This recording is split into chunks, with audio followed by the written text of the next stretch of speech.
Mister Uddika අපි පරක් වුණාද මන්ද ටිකක්. මං හිතුවා මීට කලින් එයි කියලා. එන්න හිතේ මූ ලත වෙනවා. මොකක්? මොනවද කියන්නේ? නෑ මේ අපේ කොල්ල පරක් වුණා ජොට්ටක්. පුතාට දැන් එක්සෑම් එකම එනව නේද? පාඩම් එහෙම කරන වෙදි දැන්. පාඩම් මූ කරන පාඩම් පාඩමක් නෑ.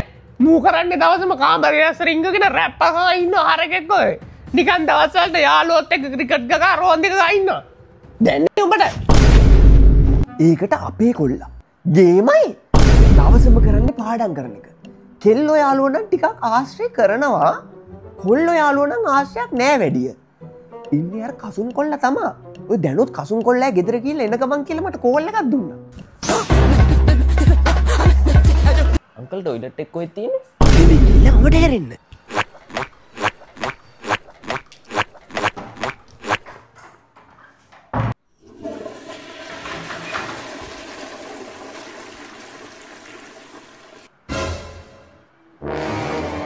අංකල් පින්තිරියට තව අක්ක කෙනෙක් කර නංග කෙනෙක් කර ඉන්නවද? නෑ පින්චරේ නෑ දෙකම පුතා.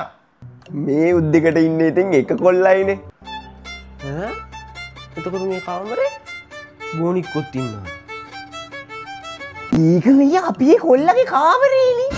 අපේ කොල්ලා එහෙම නෑ. කුණු හarp තියෙන සින්දු මුකුත් ආන්නේ හරිම පිළිවෙලයි. අර කොරියාවේ ඉන්නේ කවුද? කොල්ලෝ කට්ටිය. අන්න ඒගොල්ලෝගේ සින්දු වහන්නේ දවසම. දැන් නම් කසුන් පුතාලා ගෙදර ඉඳන් එන්න මේ එන්නේ කියනකොටම තාත්ති මං ආවා. පුතා මගේ වටවලයා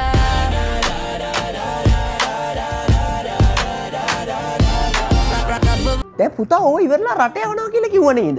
දැන් ගියාට පස්සේ උයන්නේ එහෙම දන්නවද? මූ ඕව දන්නේ නෑ මූ දන්නේ දෙනේව කණ්ඩ විතර. අපේ ගෙදර උයන්නේත් අපේ පුතා. කුස්සියේ වැඩ හොඳට පුළුවන්. ඔයි දැන් යන්නත් ඇත්තේ අපිට තේ එකක් හදන් ඉන්න. වටවලයා අපේ වටවලයා අපේ ගෙරේ පුතා තේ ගෙනල්ලා තියෙන ළමයි.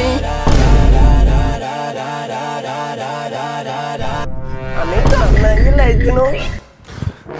මේ උද්දිගුතෝ අවංගවට නෑ එන්න එපා. වටවලයා අපේ වටවලයා අපේ ගෙරේ පුතා මගේ